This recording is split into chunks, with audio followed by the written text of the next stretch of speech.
Hey everyone, welcome back, and this is another anime review. Hold on a second. Okay, yeah, this is another anime review, and this is an anime that recently finished for the spring of 2014 season, because yes, we're finally coming to the end of yet another season. This is my first review of anime that came out this season. It's one of my favorites of the season. It might be my second favorite of the season. I haven't exactly decided what my top 5 are going to be yet. But this, of course, is Nanana's Buried Treasure. Whew. All I have to say is just wow. Okay, so it ran for a total of 11 episodes from April 10th, 2014 to June 19th, 2014. So at the time I'm recording this, it just ended yesterday, actually. For 11 episodes, and it's a very interesting series to say the least.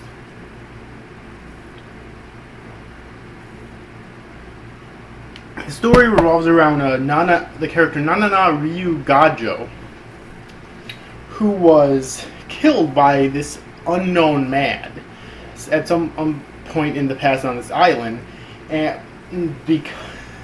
I believe in this actual apartment room that she was living in, and because she's unsatisfied with how her life ended, she actually couldn't pass on. She had to stay in this room as a ghost, basically. Then in comes the main character, Jugo Yama. Alright, and Jugo ends up moving into that apartment, learning that Nanana is there as a ghost, and basically, with this certain turn of events that occurs, promises to find her killer so that she can pass on. To do this, he ends up joining the Adventure Club along with Tensai Ikkyu, Daraku Hoshino, two who end up joining when he does, as well as the Adventure Club members that are already there. Ishin Yuiga, Yu Ibara, Kagetora Tsurezure, and Kasumi Kanjo, in order to hunt down treasures known as Nanana's collection. Because before Nanana was killed, she was apparently a treasure hunter. And she ended up collecting lots of treasures with mysterious powers that she called Nanana's collection. She hid somewhere, and she won't tell anyone where they're at. If they want them, they have to find them for themselves, although once in a while she does give like minor hints, but that's really about it, and she doesn't do that all the time either. And so the story basically revolves around Jugo with the Adventure Club hunting down Nanana's collection, and that's pretty much it. It's a very simplistic story, but it goes a lot more in depth with the characters and everything than you would think.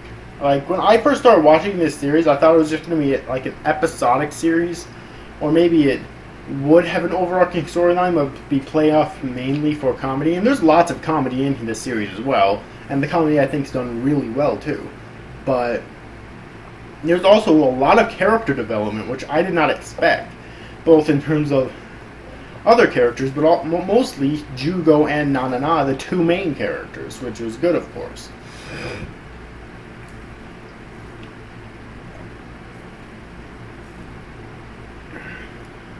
Now, talking about Jugo, I like Jugo as a character because most main characters in anime are extremely boring.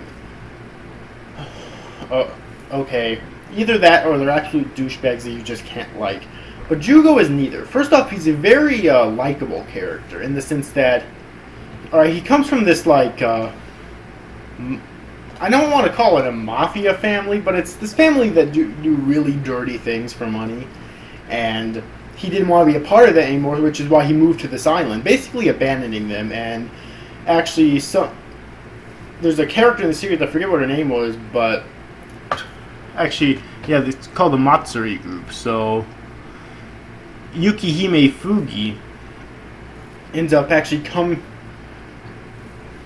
who's a high-ranking member of Matsuri, ends up coming to the island to try to get him back, basically explaining to him in depth how much she, well, everyone, but mostly her, was hurt that he abandoned them, and then he explains why he doesn't want to be with them anymore. He doesn't agree with what they do, and he's not going to, just set his morals aside for his family, So then he moves to his island and meets Nanana, and another reason he's a likable character is because, first off, he feels sorry for Nanana and promises to find her killer, and he doesn't go back on his promises. Another example of him not going back on his promises is when the final Nanana's collection treasure, which I forget what it's actually called,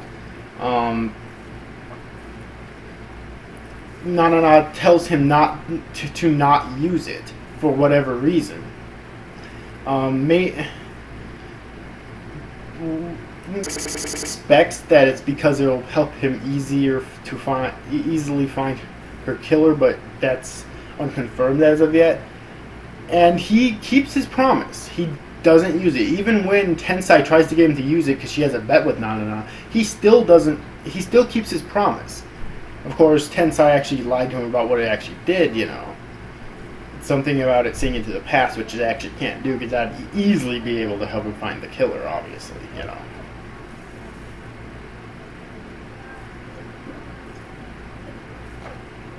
Okay, so Jugo's a very likable character, and he's not boring at all. He does get character development throughout the course of the series, too. Okay, and Nanana's an interesting character, too. She's extremely funny. She is a beautiful NEET, which kind of tells you that this is obviously taking place in a fictional world. I mean, I've met female otakus that are quite beautiful, but when you say you're a NEET, that's on a completely different level entirely, obviously. It's a lot different from just being a really big otaku, So, yeah. But anyways, though.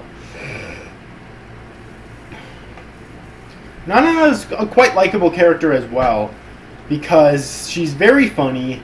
Actually, her gimmick in the series is that she loves pudding. I forget what type specifically, but she loves pudding, basically. And she always has Jugo get her pudding. And whenever he doesn't, or he pisses her off in any other way, she'll basically turn invisible and kick his ass.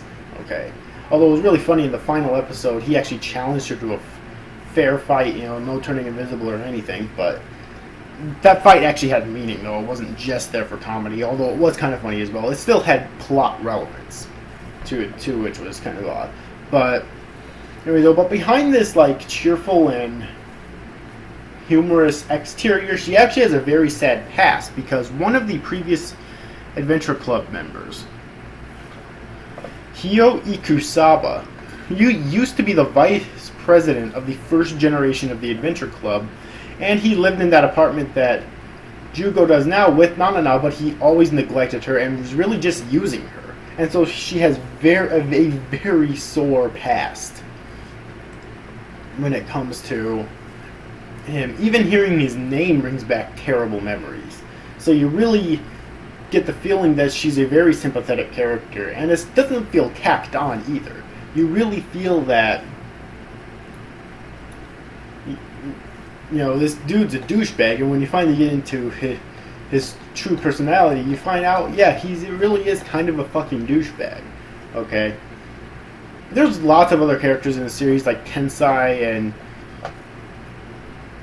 Daraku and Ishin Yu, Kagetora, and whatnot, and all of them are likable in their own right, so I don't really feel the need to actually go into them in depth. My favorite of the side characters is probably Tensai. Tensai, who calls herself the Master Detective, which at first, I say that sarcastically, but at first it seemed like she was just full of herself, but she's actually very intelligent, which I found very enjoyable to watch. Okay, so out of the side characters, she's probably my favorite one, but my favorite character of all is actually Nanana. Nanana is such an awesome character. Okay. So yeah, and I forget what all of the Nanana's collection treasures do, but Ishin has these like glasses which allows him to see into the future briefly, I think. And Ahio had these like boots which allows him to basically swim within the shadows and whatnot. Although it works as if he's actually swimming, which means he can run out of breath. If he's out of breath already, he can't do it for a while and whatnot, which is kind of unique. I don't remember what any of the others do, but each one of them have these like unique powers. Okay, and I think each one of the Adventure Club members actually has one too. So yeah. Anyways, though, enough about that. The music in this series. I want to talk about the music for a second. The music in the series is very good, although there's not a whole lot of it. Like, the music that was in this series was actually quite good. It was composed by Keigo Hoashi along with Monaka. Alright, and the music in the series was good, but there wasn't a whole lot of it. There were a lot of scenes in these 11 episodes with no music. But this is one of those instances where no music actually complemented the series, or scenes rather, better than if there was music in those particular scenes. Okay. What else to talk about here? The animation is a mixed bag. Okay. And it's probably really my only major complaint about this series too, is that the animation isn't the greatest. I've seen A1 Pictures do a fantastic job. Like, they did fucking Shinsekai Yori, which had amazing animation. But this series was a mixed bag. There were times when it was really good. Like, whenever you had a fight scene, the animation was really good. Usually whenever you had a dramatic scene, the animation was pretty good as well. But other than that, the animation was sorely lacking, and it was kind of disappointing. But that's probably like my only major complaint in the series. I'm not really going to discuss the art at all, because there's not really much to talk about. It's not really a unique art style per se. It is pretty generic, but that's not something I'll really dock the series for, you know. Whew. So anyways, what do I think of the series in the end? Do I recommend it? Absolutely. Like, I thought the series was very good. It's only 11 episodes, so it's not too long. If you have a lot of free time in there, you could probably finish it in one day. Actually, I know you could, because I watched episodes 12 through 25 of Shinsekai Yori in less than 24 hours. So, if you have enough time, you can watch this in one day. Okay, it's definitely worth a look. I'm sure it wouldn't be for everyone. One thing that was kind of disappointing, that I guess I will mark down as a complaint, is that the opening scene of the entire fucking series showed this like cool treasure hunting view, kind of Indiana Jones-esque, really, and it looked so awesome, but we never get to see that kind of treasure hunting in the entire fucking series, and it was really disappointing. Not to mention, there's no really buried treasure in this series either, as the title would lead you to believe, so that's kind of disappointing, but it's still a really good series nonetheless. Definitely one of my favorite of the season. It's definitely going on as on my top 5 of the season when I get around to making that video, so yeah. But anyways, overall, I hope you enjoyed this review, guys. Thanks for watching. Bye-bye.